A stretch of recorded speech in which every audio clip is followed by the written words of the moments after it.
Egypt was once one of the most powerful countries in the world, but today most people know it for just three things: pyramids, mummies, and pharaohs. But 99.99% of people don't know about the 5 darkest periods in Egyptian history, the moments that ultimately contributed to the collapse of this great civilization. And if you don't know about the darkest times Egypt went through, then you don't really know Egypt at all. And in the next 10 minutes, I'm going to tell you the complete story. Number 5. The First Intermediate Period. About 4,200 years ago, the lives of millions of people depended on one thing: the Nile River. Every year, the Nile flooded its banks, leaving behind fertile silt on the fields and helping produce abundant harvests. This had been happening for generations, so people assumed that this year would be no different. They planted their crops as usual. But this time, something was different. People waited for the Nile to flood. Days passed, weeks passed, but the expected flood never came. At first, people thought the river was simply running late, but as more time passed, concern began to grow.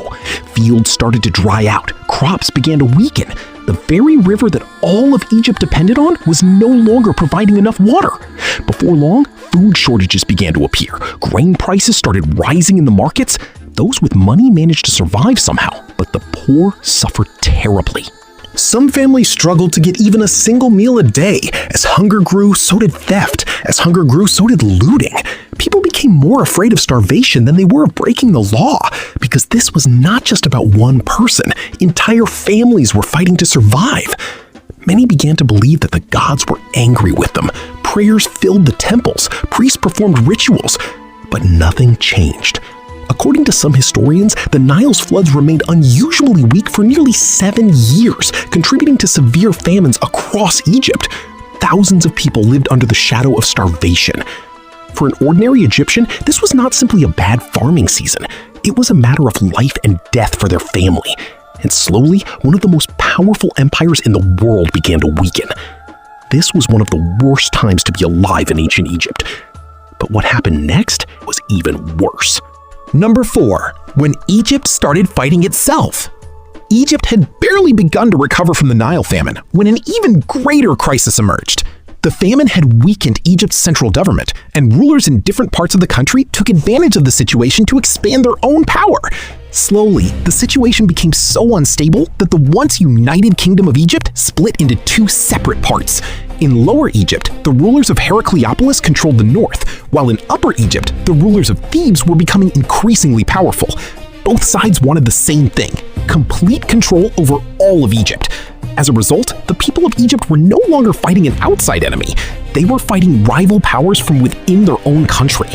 The conflict between North and South continued to grow, and both sides began fighting each other for control of the entire kingdom.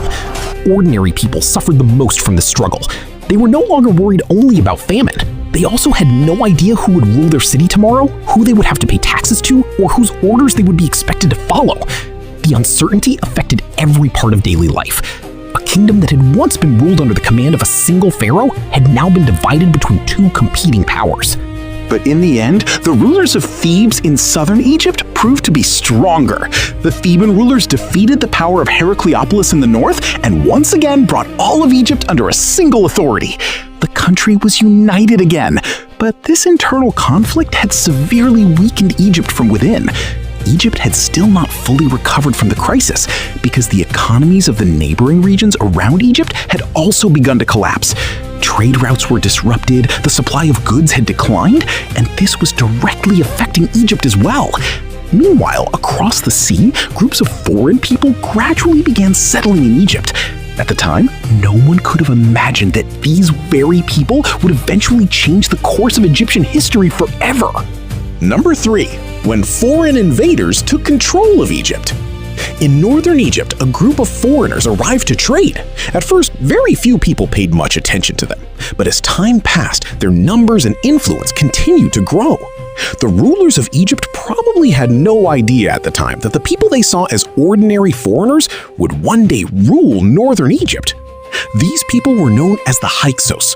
By the time the Egyptian king realized what was happening, the Hyksos had already made the city of Avaris their main center and had gradually taken control of a large part of northern Egypt. The land was still Egypt, the people were still Egyptians, but the northern part of the country was now ruled by foreigners. The Hyksos possessed several military advantages, especially horse-drawn chariots and powerful composite bows. For the Egyptian army, this style of warfare was new and dangerous. So the rulers of southern Egypt made a decision. The Hyksos had to be driven out of Egypt. Egyptian armies began marching north. They wanted to reclaim their land and end Hyksos' rule. Battles began, and the conflict lasted for many years. Eventually, the Egyptian army reached Avaris, the Hyksos' stronghold. After fierce fighting there, the Hyksos were defeated and were forced to withdraw from Egypt.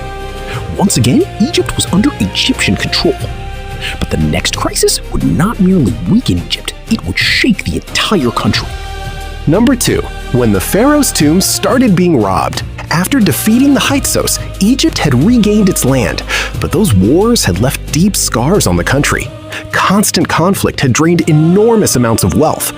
Maintaining the military was extremely expensive, and little by little, Egypt's economy began to weaken. As time went on, the royal treasury, once filled with gold, started to run empty. Many workers stopped receiving their wages on time. Some went months without receiving food supplies. Public dissatisfaction began to grow. And then something happened that few could have imagined. The very tombs built for pharaohs who had been worshipped like gods began to be robbed. Thieves broke into royal tombs in search of gold and jewelry.